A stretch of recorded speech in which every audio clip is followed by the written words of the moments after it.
Hello guys, अधिकतर आपने सुना होगा और इतिहास में यही पढ़ा होगा, अधिकतर युद्ध चुनौती देने पर किए जाते हैं।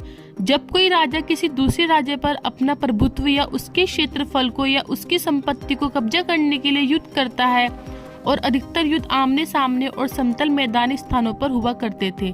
लेकिन आज हम आपको ऐसे युद्ध स्थल के बारे में जानकारी देंगे जिसके नाम से दुनिया आज भी कांपती है, और भारत के शूरवीर आज भी हर चुनौती का सामना करने के लिए तैयार है और मुंह तोड़ जवाब देते हैं।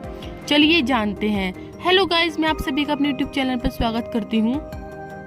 सियाचिन की चर्चा हम अक्सर सुनते रहते हैं। सियाचिन ग्लेशियर हर भारतीय के दिलों और दिमाग में बसा हुआ है।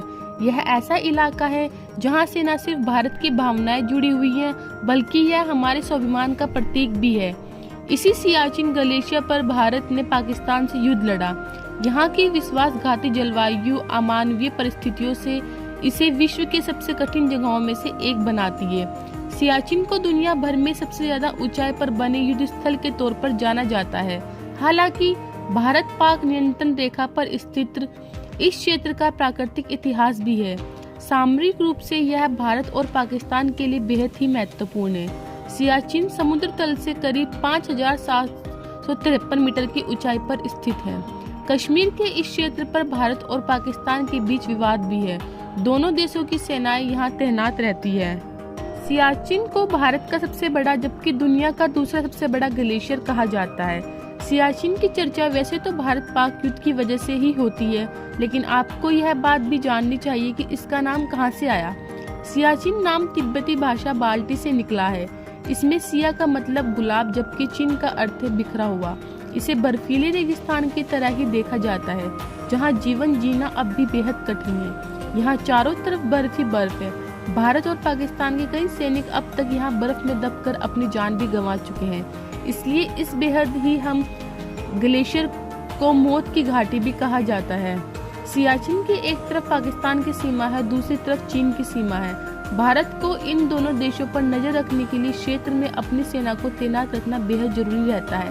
कहते हैं कि सियाचिन में पानी गर्म करना भी अपने आप में बेहद ही कठिन काम है। इसके अलावा यह दृश्यता शून्य होती है। इसका मतलब साफ है कि आप सामने की ओर स्पष्ट रूप से नहीं देख सकते हैं। खुद को सुरक्षित रखने के लिए सैनिक एक दूसरे को रस्सियों में बांध लेते हैं। यहाँ का तापमान माइनस में ही रहता है। यहाँ तैनात रहने वाले जवान अपने आप को दुनिया से अलग थलग पाते हैं। यहाँ पीने के लिए पानी तक की समस्या है। तैनात रहने वाले जवानों को पानी पीने के लिए सिर्फ बर्फ को पिघलाना पड़ता है। इसके अलावा यहाँ तैनात रहने वाले जवानों को खाने के लिए सूखे मेवे दिए जाते हैं। ऐसा इसलिए है क्योंकि इन्हें खाने के लिए पिघलाने की जरूरत नहीं होती है। कड़ाके की ठंड और ऑक्सीजन की कमी की वजह से इंसानों पर इसका नकारात्मक असर भी पड़ता है। यहाँ तैनात जवान ठीक से अपनी नींद तक पूरी नहीं कर पाते, जिसकी वजह से उन्हें कई समस्याओं का सामना करना पड़ता है। नियमित इस्तेमाल के लिए हमेशा स्टोव पर पानी को रखा जाता है ताकि वह जमे नहीं। सियाचिन में भारत और पाकिस्तान की सेना आमने सामने रहती है।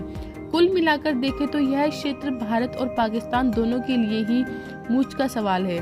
चीन और पाकिस्तान पर पैनी नजर रखने के लिए भारत के लिए यह क्षेत्र काफी महत्वपूर्ण है। पाकिस्तान की इस क्षेत्र पर नजर काफी पहले से है। सन 1984 में तो वह इस पर कब्जा करने की तैयारी में था।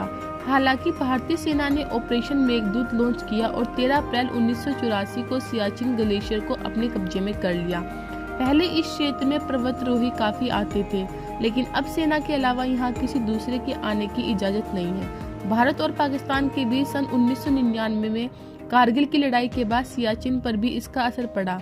2003 में तत्कालीन भारत के प्रधानमंत्री अटल बिहारी वाजपेयी और पाकिस्तान के प्रमुख जनरल परवेज मुशर्रफ ने बातचीत से समस्या के समाधान को निकालने की कोशिश की।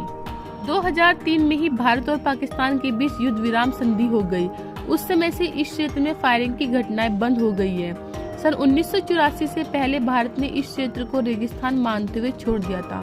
हालांकि अब साल के 365 दिन भारतीय सैनिक तैनात रहते हैं और देश की सबसे खतरनाक सरहद की रक्षा करते रहते हैं। सियाचिन की ठंड का अनुमान इस बात से लगाया जा सकता है कि यहाँ कभी कभी तापमान -70 डिग्री सेल्सियस तक चला जाता है।